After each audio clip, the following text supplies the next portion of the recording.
একটি ডিমের সাথে সুজি মিক্স করে খুব মচমচে ক্রিস্পি এই বিস্কিটটি বানানো যায়। তাই প্রথমে সুজিগুলো একটু টেলে নিচ্ছি এবং চুলায় প্যান বসিয়ে দিলাম, তেল দিয়ে দিচ্ছি গরম হওয়ার জন্যে। ওইদিকে আমি ডিমের সাথে সুজিগুলো মিক্স করব, তাই আগে একটি ডিম নিয়ে নিচ্ছি। ডিমের সামান্য লবণ দিয়ে দিলাম এবং স্বাদ মতো চিনি দিয়ে চিনিটা গলা পর্যন্ত মিক্স করে নেব। ডিমটা মিক্স হয়ে গেলে আমরা অল্প অল্প করে সুজিগুলো দিতে থাকবো এবং ডিমের সাথে মিক্স করে নিতে থাকবো। অল্প অল্প করে সুজি আমি এভাবে দিচ্ছি, একটু একটু করে দিচ্ছি আর মিক্স করছি। আপনারাও এভাবে করবেন, এতে করে সুজিটা ভালোভাবে মিক্স হবে, কোনো দলা পাকাবে না। একদম ডো এর মতো করে মিক্স করব। যখন দেখব যে ডোটা একদম পারফেক্ট একটু শক্ত শক্ত হয়ে আসছে, তখন বুঝবো যে আমাদের ডোটা তৈরি হয়ে গেছে। আমি আপনাকে একটু গোল করে দেখাচ্ছি। এই তো এরকম আটার মতো গোল করা যাবে যখন, তখন বোঝা যাবে যে আমাদের ডোটা পারফেক্ট। এখন আমি হাতে সামান্য একটু তেল লাগিয়ে নিচ্ছি, এরপরে গোল করে নিব অথবা বিভিন্ন শেপ দিয়ে নিব, আমাদের যার যেটা ইচ্ছে হয় সেরকম করে। আমি একটি দেখিয়ে দিচ্ছি, একটা শামুকের মতো করে। এখন যে তেলটা গরম হতে দিয়েছি, একদম হালকা গরম থাকা অবস্থাতেই এটার মধ্যে আমরা পিঠাগুলো দিতে থাকবো এবং খুবই হালকা আছে আমরা ভাজবো এটিকে প্রায় 15 থেকে 20 মিনিট।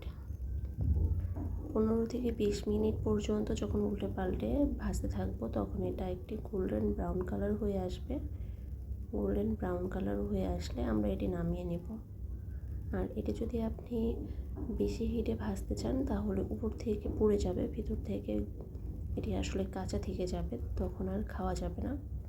তাই খুবই লো হিটে আপনাকে এটি ভাজতে হবে।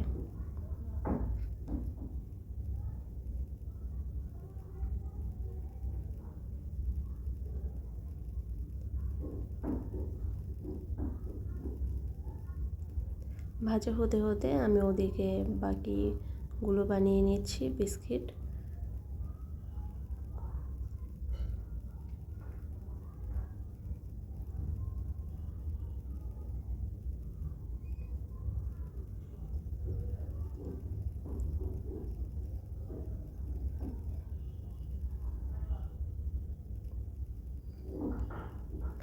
দেখতেই পাচ্ছেন আমি অনেকক্ষণ পর পর একবার করে উল্টে পাল্টে দিচ্ছি, যাতে এক সাইডে বেশি পুড়ে না যায়, দুই পাশে আমার কালার যেন সমান আসে।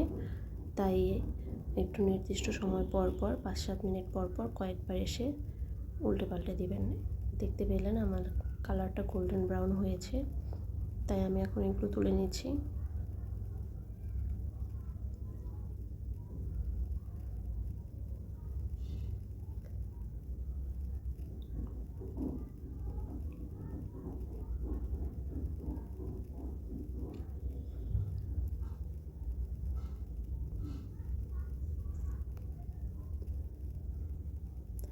আমার এই বিস্কিটগুলো ভাজা হতে হতে আমি আপনাদেরকে দেখিয়ে দিচ্ছি আমরা যেটা এইমাত্র ভাজলাম সেটার ভিতরে কীরকম কুক হয়েছে।